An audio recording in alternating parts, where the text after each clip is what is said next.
Noong araw sa kaharian ng Berbania, may isang hari na may 3 anak na lalaki. Si Don Pedro ang panganay, Don Diego naman ang pangalan ng pangalawa, at si Don Juan ang bunso sa 3 prinsipe.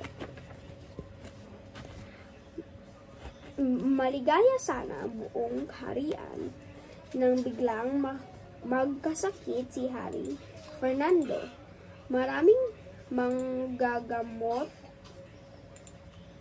ang tinawag pero walang makapagpagaling sa may sakit.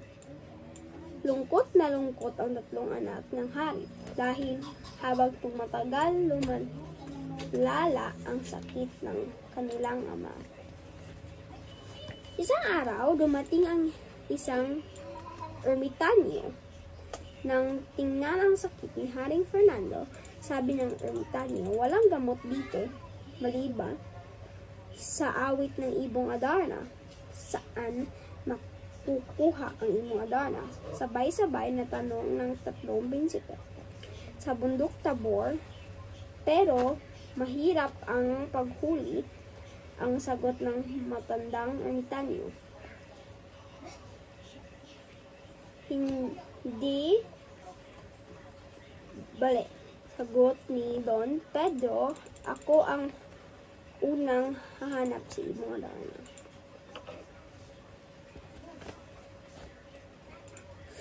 Katakot-takot na hirap ang nagdaanan ni Don Pedro sa paghahanap sa ibong Adarna.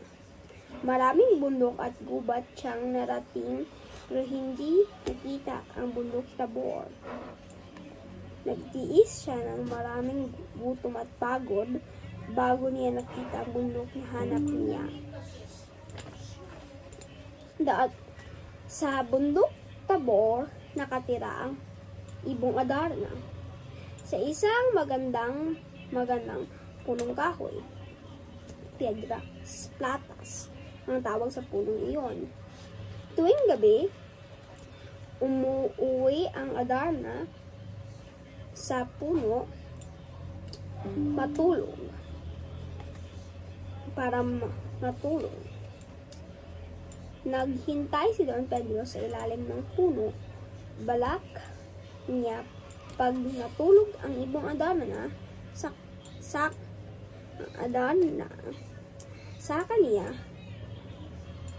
aakyatin ang puno para hulihin ang ibon.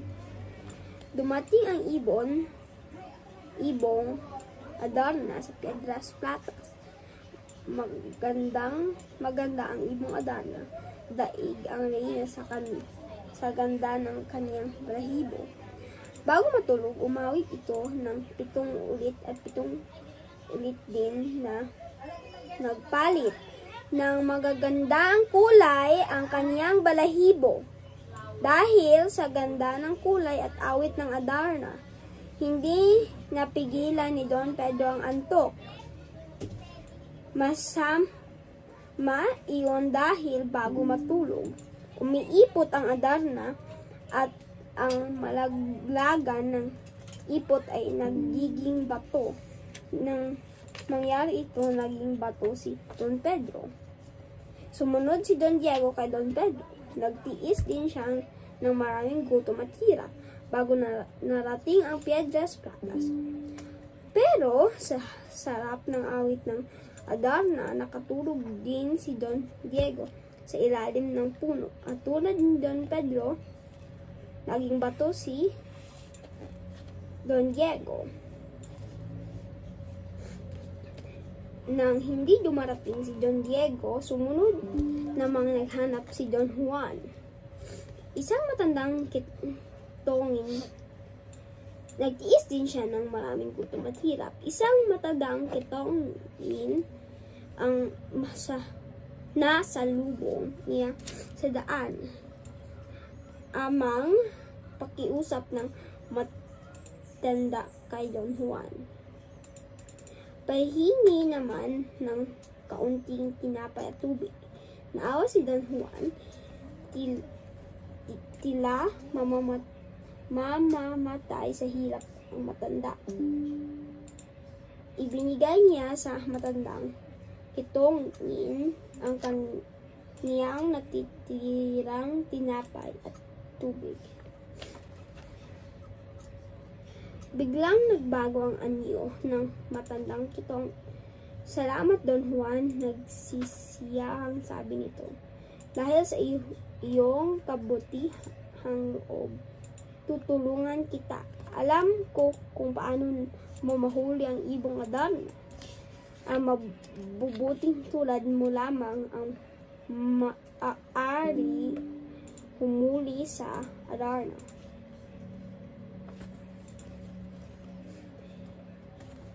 Inuruan ng matanda si Don Juan ng gagawin. Pagkatapos, binigyan niya si Don Juan ng 3 bagay: kalamansi, labaha, at isang bote ng agwa bandita. Tuwang-tuwa at nagmamadaling pinuntahan ni Don Juan ang bundok na tirahan ng ibong Adarna.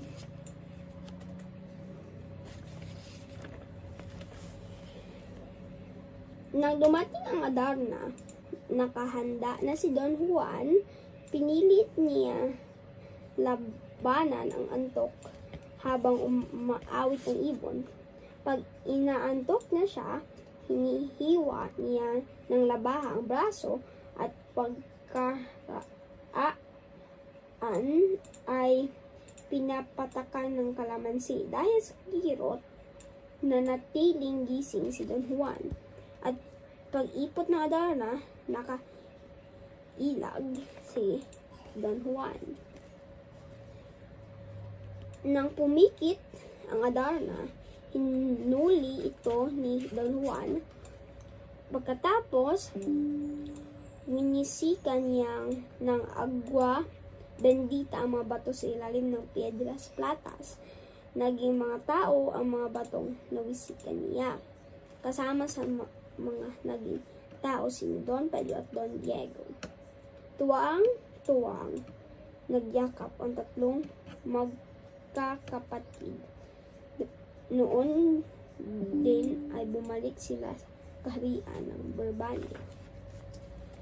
Nang marinig ni Haring Fernando ang awit ng Adarna, parang himala na bigla siyang gumaling at lumakas. Nagdiwang ang buong kaharian sa nangyari. Hangga sila sa katapangan ni Don Juan. Pero higit sa lahat, hangga sila sa ganda at milagrosong awit ng ibong Adarna.